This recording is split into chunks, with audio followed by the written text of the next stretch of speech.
Matthew chapter 6, verses 19 through 24 says this. Do not store up for yourselves treasures on earth, where moth and rust destroy and where thieves break in and steal. But store up for yourselves treasures in heaven, where neither moth nor rust destroys, and where thieves do not break in or steal. By the way, this is the Tree of Life version, for those of you wondering that.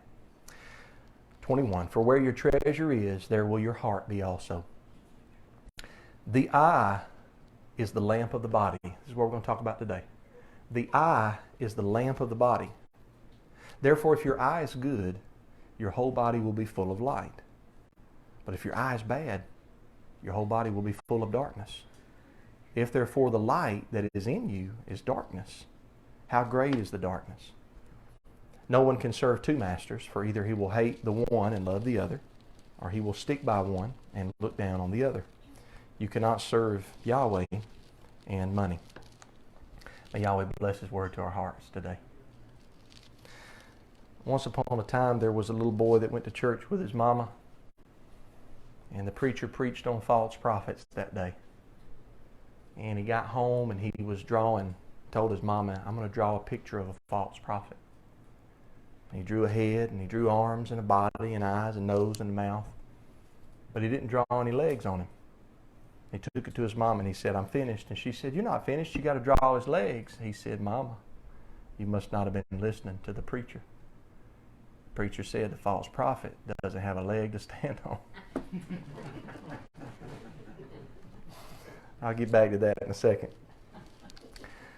Yeshua says here in verse 22, where we begin today with the exegesis, he says, if your eye is good, your whole body will be full of light. And then he contrasts that with the bad eye and your whole body being full of darkness. I saw a sister this week say that when she was younger, this verse always troubled her because she had bad eyesight. She says she couldn't see good, and so she thought when it said if your eye's bad, your whole body's full of darkness, she worried as a young lady that the verse was talking about her. And I assured her, and I can assure anybody else, that that's not what this verse is talking about. It's not talking about your physical eyesight. It's not the meaning of the verses. But what is the understanding of the verse? Why does Yeshua talk about collecting treasures on the earth and then collecting treasures in heaven, verses 19 through 21? And then he says we're not supposed to be a slave to both Yahweh and mammon or money. In verse 24, but in the middle he talks about our eye or our eyes, some translations say eyes, being either good or bad. How do we make sense of this? Well, sometimes when we read the Bible, we misinterpret something because we're not familiar with the lingo or the speech of ancient times. In language and culture, there exists something called idioms. And I looked up the definition of the word idiom this week in Merriam-Webster's dictionary, and it sounded so confusing. So I decided I wasn't going to repeat it to the congregation. Let me tell you Matthew Jansen's definition of an idiom. An idiom is a figure of speech that is not literal, but it's a way of saying one thing that stands for something else. For instance, he doesn't have a leg to stand on. Now, when I told that at the beginning of the sermon, the false prophet, even though he was drawn by the little boy without legs, he has two legs. He stands on two legs, but that means he doesn't have any truth behind him. There's no substance to what he's saying. What about I call shotgun? When somebody says I call shotgun, do you look around to see who's holding the gun? What about when somebody says we're on the same page? Yeah, we're on the same page. Are you and somebody else holding a book? Or right now, it's up in the air. When somebody says that, is there something that's floating up above you? What about this one? I heard this one on Andy Griffith's show one time. I'm going to give him a knuckle sandwich. Is that two pieces of bread with knuckles in the middle? Or what about this one? It's raining cats and dogs. If I tell you it's raining cats and dogs, do you go outside and hold a kennel up? No. Or I've said this one at work before when I got my work truck in a tight spot. I said, boy, I've got myself in a pickle. And when I said that, my helper didn't ever think that I just climbed inside of a pickle. These are all idioms. They're figures of speech that we use in our modern American culture to where if I tell Brother Jerry I've got myself in a pickle, he knows what I mean. I don't have to explain it to him. If you hear two little boys fussing on the playground and one says, I'm going to give you a knuckle sandwich, we know what he means. We know what he means. So we have ways of saying things sometimes to describe situations that we find ourselves in. And these idioms that we use are particular to the culture that we live in. For instance, if an Asian person, let's say, who speaks English but grew up in Japan heard me say, I call shotgun, they would probably wonder why I was talking about a gun before I climbed into the front passenger seat of a car. And likewise, they would have idioms in their culture that I wouldn't understand. The British people have a figure of speech when they're excited about their new apartment. And over in England, they call apartments flats. And they use the word mad to mean excited. And so if they're excited about their apartment, they'll say, I'm mad about my flat. Now, I don't do a good British accent. You could tell I speak Southern accent. I don't do a good British accent, so I can't say it like them, but they say, I'm mad about my flat. Now, we might think, I'll speak for myself, the first time I heard that, I thought they were talking about they had a flat tire on the side of the road and they were upset. Because if somebody from the South says, man, I'm mad about my flat, I think, well, they had a flat tire. But somebody from Britain is talking about they're excited about their apartment. These are idioms. Different people and cultures speak in idiom ways all the time, and those of us in the same culture or same town or same state or what have you, grew up in the same area of the world, we know what each other means when we use these idioms. Now, I believe that in Matthew 6, verse 22, I believe most preachers get the understanding and the interpretation incorrect because they don't recognize that Yeshua is speaking a Hebrew idiom, a Hebrew figure of speech. I don't believe it has anything to do with your physical eye being good or healthy or single, as some translations say. I don't think it means you have to have a single purpose in life. Most preachers, when they preach this text, they'll say, you got to have single purpose in life. Keep your eyes on one thing, single purpose. That might be good, but I don't think that's what this text is talking about. This is a figure of speech that the Hebrews used to describe somebody who was generous with their wealth.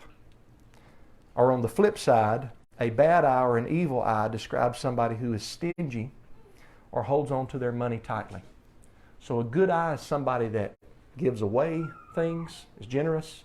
A bad eye is somebody that's stingy. Now, it's easy for me to just say that. Let me show it to you from the Bible. We'll go to the Bible, the Older Testament. Remember that Yeshua didn't have a New Testament. Yeshua's Bible was what people called the Old Testament, more correctly the Hebrew Scriptures. Growing up as a Hebrew boy, he would have begun learning the Torah in formal school at age 5 and probably had much of the Torah, if not all of it, already memorized when he turned about 13 years old, roughly, as a teenager. Now, it helped that he was the son of Yahweh. That helped. But most all Hebrew boys would learn the Torah in Torah school. The first text I'd like to look at is Deuteronomy 15. Deuteronomy 15 is about a wealthy brother loaning a poor brother money. And it's talking about loaning him money when the sabbatical year is coming up. Now that's significant because at the sabbatical year in Deuteronomy 15 it says all debts are released. Wouldn't that be great? Every 7 years, all debts were canceled. The law warns the wealthy brother not to be stingy or tight-fisted or hold back his money because he sees this poor brother come to him and say, I really need to borrow $1,000. And the wealthy guy's thinking, but it's only 6 more months till we get to the sabbatical year. I don't know if the poor brother will be able to pay me back in 6 months. Yahweh says, don't withhold from your poor brother. Go ahead and give it to him. The sabbatical year comes about. He's not able to pay you back that quick. Just count it as a blessing to him. That's the law of Yahweh. Deuteronomy 15, 7 through 11. Let's read it. If a poor man, one of your brothers, is with you, within any of your gates in your land which Yahweh, your mighty one, gives you, You shall not harden your heart, nor shut your hand from your poor brother. But you shall surely open your hand to him, and shall surely lend him sufficient for his need, which he lacks. Beware that there not be a wicked thought in your heart, saying, well, the 7th year, the year of release is at hand. And look, and your eye be evil against your poor brother. It's not talking about your physical eyesight. Your eye be evil against your poor brother, and you give him nothing. Stingy, withholding, not generous. And he cry to Yahweh against you, and it be sin to you.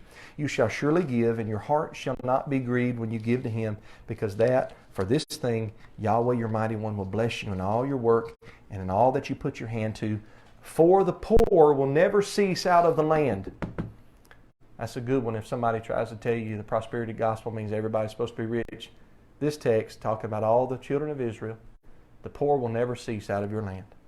Therefore I command you to surely open your hand to your brother, to your needy, and to your poor in your land. So verse 9, where the World English Bible that I just read has, and your eye be evil, the HCSB translates it as you're stingy toward your poor brother. It doesn't say I be evil. Now the Hebrew literally reads word for word, your eye be evil. Stingy is not a bad translation. What the Holman Bible is doing is giving the meaning for meaning translation. The World English Bible is giving the literal word for word. We miss out on the idiom when we read the Holman, but if we don't limit ourselves to one Bible translation, which you should never do, you should always read multiple translations, and you read a more literal translation, you'll see the eye be evil. It's talking about stinginess, miserliness. The next text is in Deuteronomy 28. This is where the curses for disobedience are being described. And what we're going to read here is awful. It speaks of a curse coming upon the nation of Israel so badly that a man is starving to the point that he wants to eat his own flesh and blood children. Now we think that the curse could never get that bad, but if you read the historical account in the book of Josephus, when the Roman armies came against Jerusalem, the siege against Jerusalem in 70 AD, this actually happened, where a Roman soldier went into the house of an Israelite woman and she was cooking her child in the oven because she hadn't eaten for so long. And she was trying to get some nourishment. It's awful. It's a curse that Yahweh puts upon the Israelites when we do not obey. Deuteronomy 28:53 through 55. You will eat the fruit of your own body, the flesh of your sons and of your daughters, whom Yahweh your mighty one has given you, in the siege and in the distress with which your enemies will distress you. The man who is tender among you, and tender doesn't mean limp-wristed, it means dignified, it means statesman. The man who is refined, the man who you would never think that this would happen to. It says his eye will be evil toward his brother, toward the wife whom he loves, and toward the remnant of his children whom he has remaining, so that he will not give to any of them of the flesh of his children whom he will eat, because he has nothing left to him in the siege and in the distress with which your enemy will distress you in all your gates. The HCSB, instead of literally putting your eye will be evil, it says you will look grudgingly against your brother. The New Living Translation says you will have no compassion against your neighbor. The God's Word translation says you will become stingy against your neighbor. All of these are correct, but the World English Bible retains the idiom word for word from the Hebrew. We see this again in Proverbs 28 verse 22. The World English Bible says, a stingy man hurries after riches and doesn't know that poverty waits for him. Now, look at it from the King James Version. It says, he that hasteth to be rich hath an evil eye, and considereth not that poverty shall come upon him. Notice how an evil eye is tied with hoarding the wealth. Proverbs 23, verses 6 through 7, first from the Good News Bible. Don't eat at the table of a stingy person, or be greedy for the fine food he serves. Come on and have some more, he says. But he doesn't mean it. What he thinks is what he really is. That's the Good News Bible. Now from a more literal word-for-word translation, the Darby Bible says, eat thou not the food of him that hath an evil eye. Neither desire thou his dainties, for as he thinketh in his soul, so is he. Eat and drink, he will say unto thee, but his heart is not with thee. So this man that has this evil eye, this stingy man, he doesn't really want you to eat his food. He might say, oh, come on in. Eat whatever you want to. And then the whole time you're eating, he's saying, boy, he's eating me out of house and home. I wished he wouldn't have came over. The man has an evil eye. He's stingy. He's not generous. Proverbs 22, verse 9. The good of eye. Here's the flip side. We talked about the evil eye. Now Proverbs says, the good of eye, he is blessed, for he has given his bread to the poor. Notice the good of eye is linked with being generous. That's the literal standard version. The ESV says, whoever has a bountiful eye will be blessed, for he shares his bread with the poor. The Good News Bible says, it paraphrases this by saying, be generous and share your food with the poor. You will be blessed for it. So the meaning behind this idiom, this evil eye versus the good eye, is used time and time again in the Older Testament, and it's also used in Hebrew commentary and Hebrew history. Evil eye and good eye. And what it stems from, this is what it stems from, because all idioms have meanings behind them. It stems from how a person might look upon his neighbor before he gives or when he refrains from giving. So a stingy person, I'll use me as an example. I don't want to call any of y'all stingy. Let's say, Brother Jerry, I know he's in need. And he says, brother, I need to borrow some money. And I look on him with that evil eye. I don't know, Brother Jerry, I don't know. That's having an evil eye. That's stingy. But a good eye is, he says, Brother Matthew, I'm really in need. I say, oh, brother, how can I help you? He's my brother. I want to help him. That's a good eye. My eyes light up. That's a good eye. So with this understanding, Matthew chapter 6, 22 through 23 makes perfect sense when we understand the Hebrew idiom. Yeshua speaks of storing up treasures in heaven, verses 19 through 21.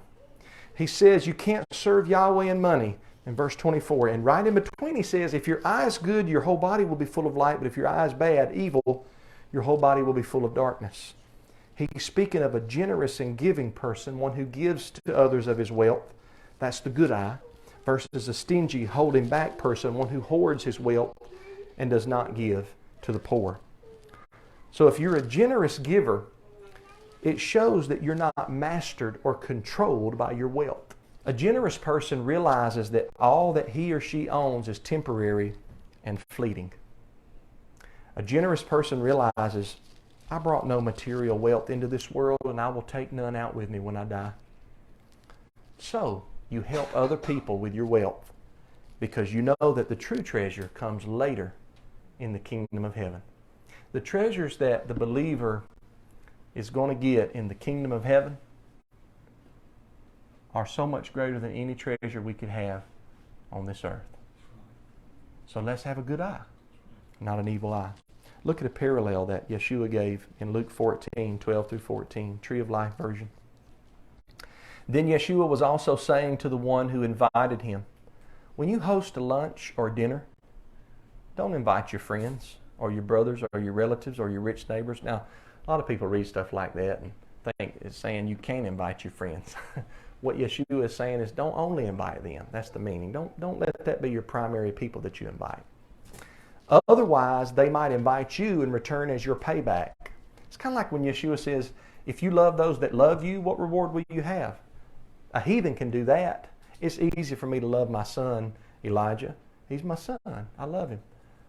But some people in this world you don't love them as easy, right? You know, that's just how it is. Because they rub you the wrong way. But they're your enemy. But you show them love anyhow. You be kind to them. You help them out if they need help. Because that takes a child of Yahweh to do. It's the same thing right here. Anybody can call their rich neighbor over for a lunch. The whole time they're coming over to your house for lunch, you're thinking, oh yeah, they'll pay me back. I ain't got to worry about nothing about this. You know, you buy a rich person's lunch or dinner, you think in your mind, I'll get it back next time. Anybody can do that.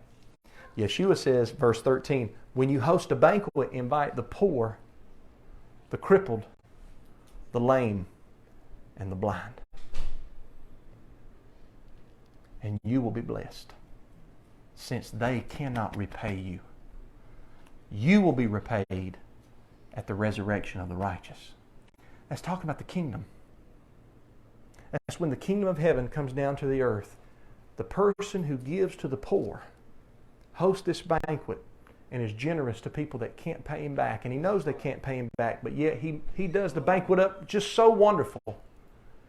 Yeshua says, don't worry, you'll get repaid. It may not be in this life. You'll get repaid at the resurrection of the righteous. So this leads perfectly into Matthew 6:24, our last verse for today. It says, you cannot be a slave of two masters. You will hate one and love the other. You will be loyal to one and despise the other. You cannot serve both Yahweh and money. Yeshua's point is not that you can't have any money or wealth. Yeshua's point is not that you cannot be rich. I mean, obviously, this teaching today is about being generous, right? Being generous and giving. That's not possible to do unless you have something to be generous with and giving with, right? So Yeshua's point is not that Job was wrong because he was rich or Father Abraham was wrong because he was rich. That's not Yeshua's point. Yeshua's point is that when you're wealthy as a believer, you show that you're not controlled or mastered by your money when you're able to give a portion of it away. Obviously, you have to keep something for yourself to take care of you, your wife, your children. But you give a portion of it away because you know Yahweh is the one that gives me power to get wealth. Not me, Yahweh. So I'm going to give back to the cripple, to the poor, to the lame. Consider our father Abraham. Genesis 13 verse 2 says that Abraham, or at that time he was called Abram, it says, doesn't just say he was rich. It says he was very rich. In cattle, in silver, and in gold. Now Abraham is the father of faith. He's a righteous man. He'll be in the kingdom. We'll dine at the table with Abraham.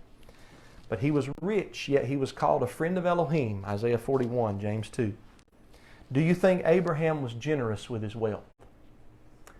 Well, yes, he was. One of the strongest characteristics of Abraham was that he was a generous man. He was always giving, looking out for other people, and helping other people. There's one time in Genesis 13 where the herdmen of Abraham and the herdmen of Lot were arguing about who would get what parcel of land.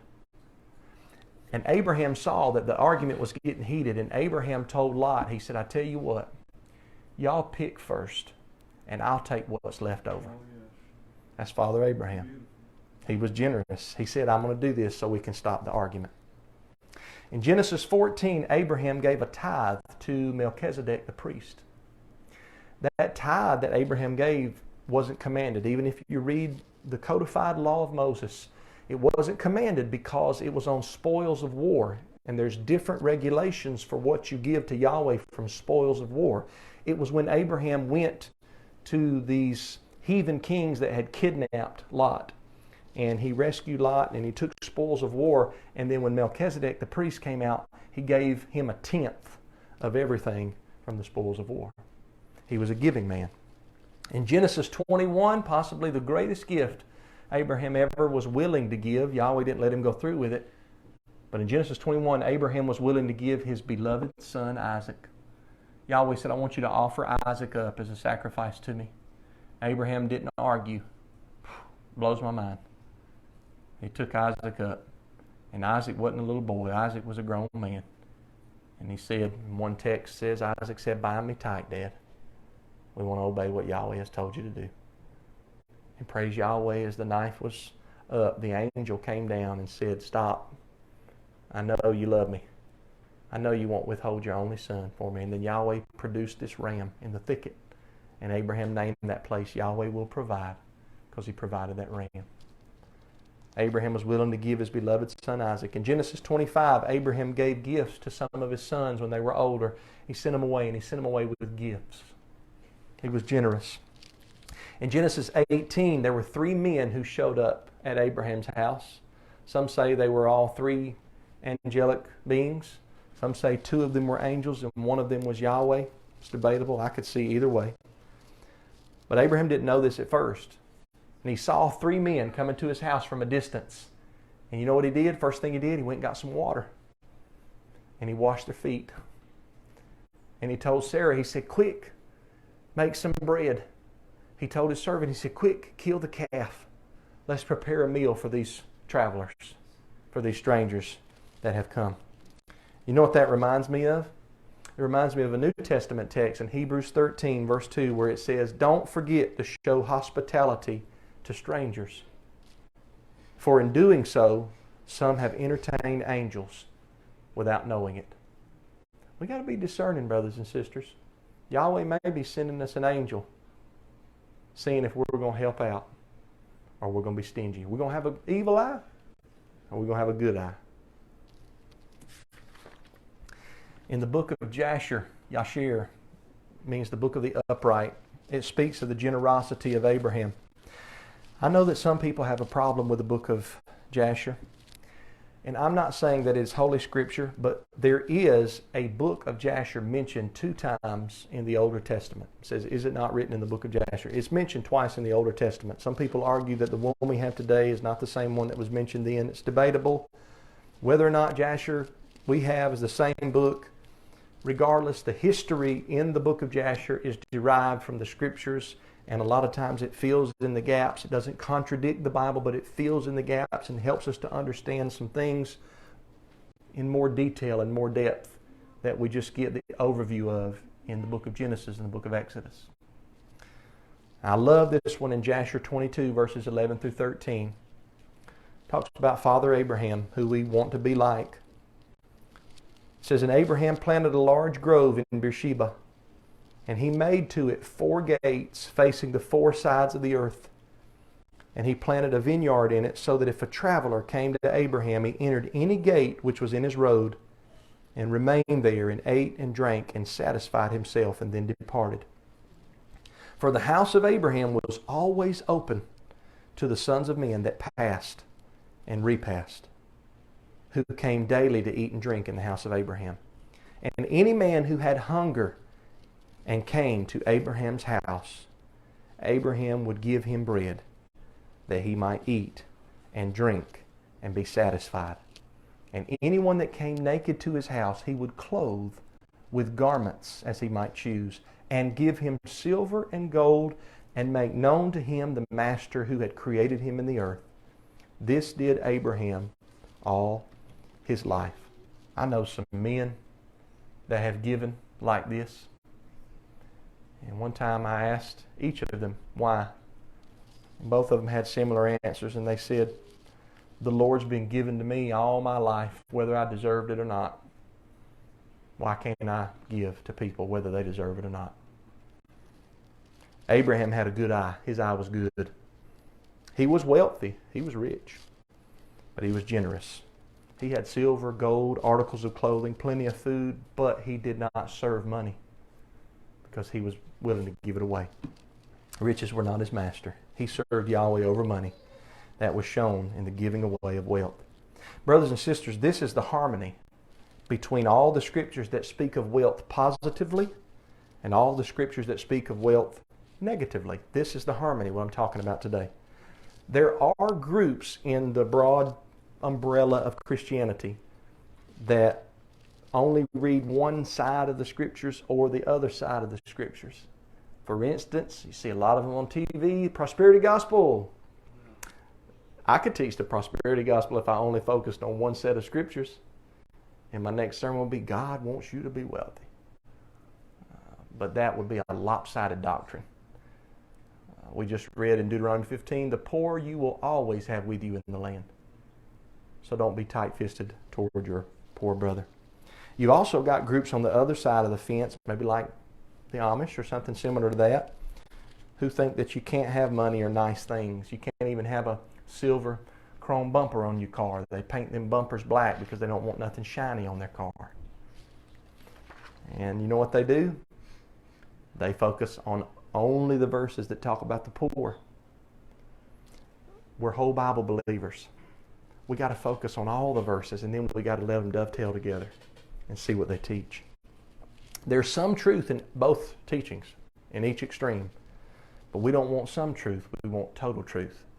When you read them all, believe them all, and then bring them together and harmonize, that's when you arrive at good doctrine. So when we take everything into account, the Bible teaches there are rich, righteous people, poor, righteous people. In Deuteronomy 15 again, there's someone wealthy lending to someone who is poor before the sabbatical year. In Luke 14, the guy that hosts the banquet's got to have more money than the crippled man that he calls to the banquet. Someone wealthy, someone poor. Both of them can serve Yahweh. Both of them can be Yahweh's children. Yeshua is not teaching against having wealth. He's teaching to make sure our wealth is kept in proper perspective. Wealth is not to be a master above Yahweh. And it's not to be used just for ourselves. But we're to use the resources that Yahweh blesses us with to help other people.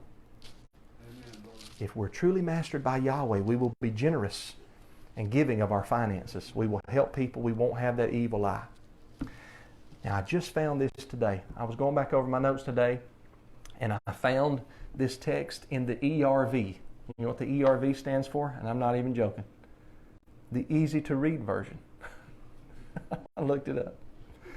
But I love this translation. It's beautiful, and it's the only one that brought across the idiom properly. Look at verse 22. The only source of light for the body is the eye. If you look at people and want to help them, you will be full of light. But if you look at people in a selfish way, you will be full of darkness.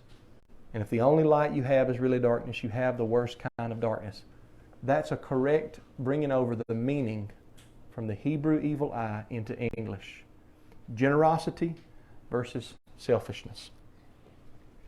Now, as I close, let's balance this out. It's hard being a preacher because a lot of times people only hear part of what you say and they run with it. And I've had people get back to me on several doctrines and say, Brother Matthew, I heard you believe this. And I said, yeah, let me tell you the rest of the story, like Paul Harvey used to say. You need to listen carefully. Let me balance this out. This does not mean what I'm teaching today is all true. All of it's true. But it doesn't mean that you have to help everybody that comes along in your life. Doesn't mean that. If I gave to everybody that asked me or everybody that I saw in need, I wouldn't have anything for my family. And Yahweh commands me to take care of my wife and my children, right? Same thing with the rest of you brothers. Take care of your family. And unfortunately, there are some people who are looking for handouts to keep up bad habits. Now, these people need to be helped too. And I have watched elders, my father-in-law is one of them, help people out that he knew were going to do something wrong with what he was giving them. But he has that kind of a heart. He has that kind of a heart. However, there comes a point where maybe we might need to practice hard love and not keep up somebody's bad habit, right? So we need to be discerning in our giving. When you're discerning in your giving, when you ask and pray, Yahweh, lead me to people who I need to give to. Be discerning, but don't use discernment as an excuse to never give. We might walk around and every time we have an opportunity to give, we say, no, I don't discern that. I don't discern that. And it might be because we want to keep that $100 bill in our pocket instead of give it away. If you have a problem and can't give something away, you may need to read Matthew 6:24. You can't serve two masters. It might be a sign of stinginess instead of giving. There are widows in the world today. Seek them out. There are genuine poor people. Seek them out. There are orphans. Seek them out. Seek them out. There are people who hit on hard times. Seek them out. Look for somebody to give. I believe and I teach that a portion of everything that you make and earn should go to helping somebody that has less than you. A portion of it. And I have scripture to back me up because part of the tithe that was given to the nation of Israel, part of the tithe went to the widows, the orphans, and the poor. Now, you won't hear a lot of preachers preach that because they want all the tithe, right? They're not authorized to take the tithe anyhow. They're not a Levite. Yeshua didn't take tithes. He was from the tribe of Judah. He received offerings, help, but he didn't take tithes because he wasn't a Levite. The tithes weren't to be given to Yeshua. But the tithe in Old Testament Israel, some of it went to the Levite, some of it went to the widows, the orphans, and the poor, the stranger that joined to Israel. And then some of it went to you, the tither, to have at the feast. That's why I teach people. You give to ministries, you give to poor, and you save for the feast. And then you rejoice and you share it with everybody. You bring the best of whatever you can afford, and you share it with everybody, and you rejoice at Yahweh's feast. A portion of everything we make should be given to the poor or somebody with less.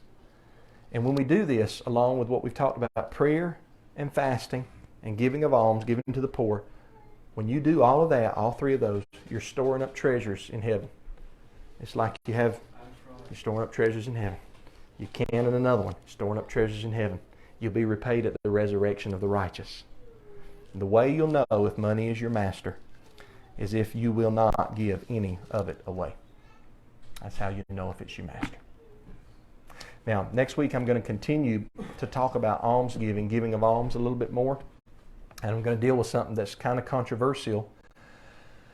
But all I ask is that you just be a good Berean and receive the Word and then study it and examine it by the Scriptures. I don't think that the Scriptures are unclear about it, but I'm just going to show more importance of the giving of alms, meaning giving to the poor.